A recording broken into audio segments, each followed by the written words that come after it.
Hey, so I wanted to give you some help with social media to make it really simple and easy to create content that your audience will love. So before we get into that, a couple of quick basics with social media, because I see a lot of people getting really overwhelmed and sort of doing things like going, oh, I know I'm meant to post, but I don't know what to post. And then they run around, kind of think of something or grab something and put it up, and they end up with this scattergun approach. Now, the first thing with social media, doesn't really matter which platform you're on, it's like going to the gym. You need to be consistent. If we go to the gym or we do exercise sporadically, it's not going to give us the same results as if we do something 3 times a week and are really regular. If I decide to go for a walk Monday, Wednesday, and Friday, half an hour, each of those days, I'm going to get better results than if I go, oh, I'll do it when I get a chance. I'll do it if the time allows at the end of the day. Okay. So being consistent, making that a priority is really important. It doesn't have to take half an hour 3 times a week. It can take a couple of minutes. The next thing to make it really easy is to have a framework, because this way you're getting some consistency around, what it is, the sort of pillars that you post around. Now, if you haven't got pillars or anything for your business yet, the simplest ones to create are authority, affinity, and awareness. Now, I'll unpack those for you. Authority content is content that positions you as an authority in your field. Something like this video, you might be talking about something that you're teaching people. So that's authority content. Affinity content is content that creates a bond or an affinity, a relationship building piece of content with your audience. And awareness content is content that raises awareness of your products or services. And it doesn't have to be overly salesy. And yes, one piece of content can cover all 3 of those. And I'm going to show you how to do that. So the next thing to understand is that video is really powerful. And you've probably heard this. You've probably heard stuff about, oh, the algorithm loves video, blah, blah, blah. I'm not even talking about the algorithm. I'm talking about people, because I always think create content for people. Create imperfect content for people. People want to see that you are a person, that you stumble over your worms, stumble over your words, that you make mistakes, that you are human. No one actually likes perfectly polished content. They like you to be passionate and authentic rather than perfect. But I know that doing video can be really scary, really confronting. I'm not saying you have to do Facebook Lives, because I know that that's kind of the next step up. Once you're comfortable with video, you can start thinking about doing Facebook Lives. And there are a couple of hacks with doing Facebook Lives. One is you can do one on your personal profile and setting to only me so that you're practicing. But what I suggest is, instead of doing Facebook Lives, use a video, like record a bit of video on your phone. You don't have to have incredibly fancy software.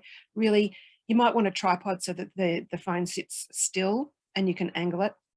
You might want to use Zoom. Like I recorded this using Zoom, that's fine. So if you can record it, then the great thing is, if you make a big mess, just start again. You don't even need fancy editing software. You can just go, you know what? Let's just start that again. I'll scrap that one and we'll start again. Okay. So I really encourage you to do video. And now the other key thing with video is that it creates an instant rapport. People will look at the video, and yes, people are going to judge, right? But it's just like meeting someone the first time. People are going to judge you. And we'd rather they judged the video than they waited to come in and have an appointment and then went, you know what, I really don't like this clinician. I think I'll find somewhere else. It's kind of a waste of your time and their time if they get to that point. So let them judge you online, because they can clap eyes on you and go, oh, she seems really nice. I really like her. Or, oh no, I wanted someone younger or older, or I get more of a bond with someone my age, or whatever it is. Let them clap eyes on you, because the thing is, as soon as people see you on video, they're going to make a judgment, but they feel like they get to know, like, and trust you. Okay. So talking to me talking to you like this, it's just like we're having a conversation. We know there's a screen in between. We know it's not personal, but you feel like you know me because you can hear my voice, you can hear the tone of voice, you can see my gestures. It's much more personal and it's much more powerful. So having said all that, what do we put out? Because, we stand here in front of a camera and go, oh my God, what do I say? Right. Here's something that I think is really, really powerful. It hits all of those authority, affinity, and awareness things, and it keeps people coming back for more.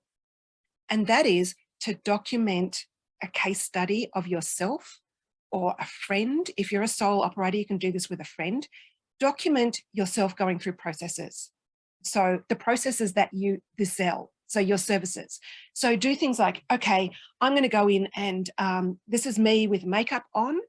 And so I'm about to take that off and go in for this procedure. Maybe I'm going in for some sort of laser thing, or maybe I'm going in for some injectables, whatever it is. It might be hair reduction on legs. And you can even do a photo saying, okay, this is me, this is my legs before I prepare them for hair reduction tomorrow.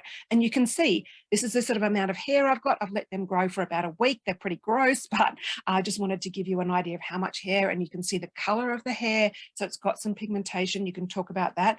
If it's your face, you can say, look, this is me with makeup on. I'm just going to pause the video and go and take my makeup off and come back. Now, here's me without makeup. And the reason I've taken it off for this procedure is, and then immediately after the procedure, you can go, this is me immediately after. And you can see maybe I've got some redness from the laser, or maybe I've got some swelling from injectables, from lips. And you can talk about, this is the immediate result, how you would be if you were to walk out of our clinic right now. And then depending on what the procedure is, you might do daily updates, or you might skip some stuff. So you might go, okay, I've had my injectables in my lip. I'll come back tomorrow and give you a quick update of how I look and how I feel. This is how I felt going through the process. This is what it felt like to me. Everyone's pain threshold is a little bit different, but this is what it felt like to me. This is how much we've injected in here, because we don't want to go, you know, we want to keep it fairly natural looking, or this is why we did this procedure. So all of those kind of things, you can walk them through just like they're a client, but you're both the client and the crash test dummy, if that makes sense. So they can see it, right? Because this is taking away a lot of the fears around, oh, well, I don't know what's going to happen. I don't know how to prepare for it.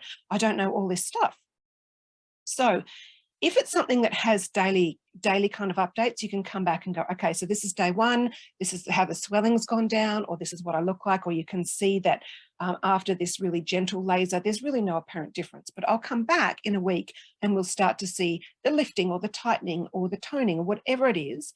If it's, say, hair reduction, then you might go, look, I'm not going to do an update tomorrow. We've just done this. You can see I've got a little bit of redness, nothing very much. I will come back and give you an update as soon as I've got some hair regrowth, and I'll let you know I expect it to be about this amount of time. And so we'll give you an update on that.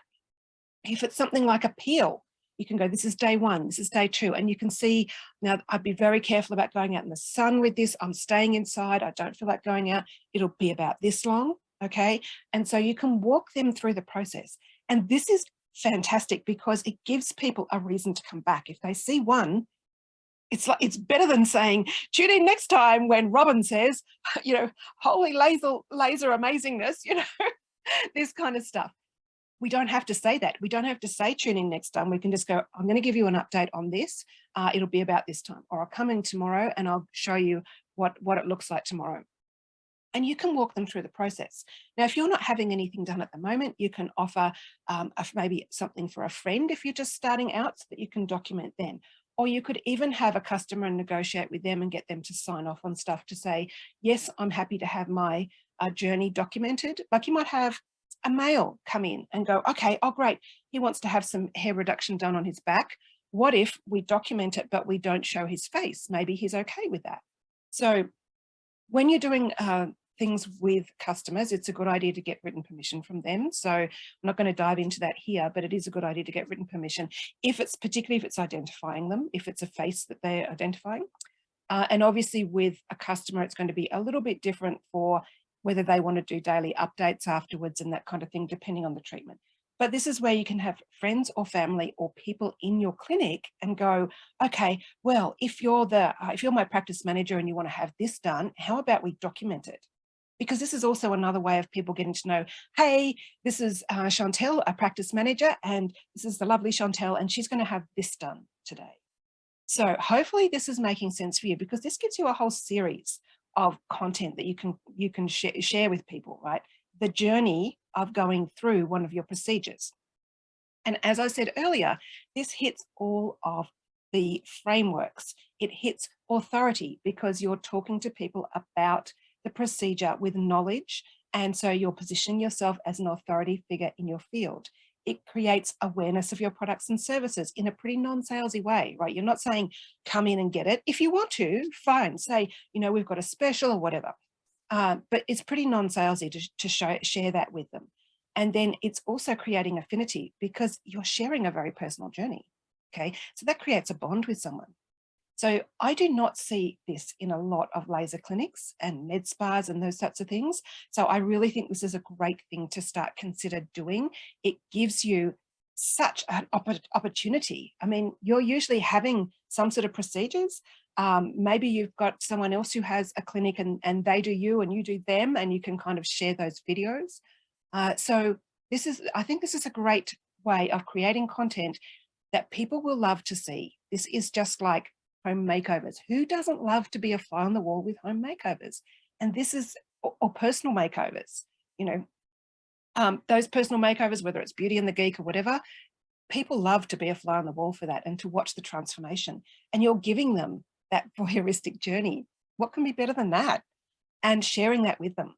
So I would strongly recommend considering this. Really, it can give you such a powerful piece and set you apart from your competitors and get people to know, like, and trust you. I really hope you give it a shot. See you soon.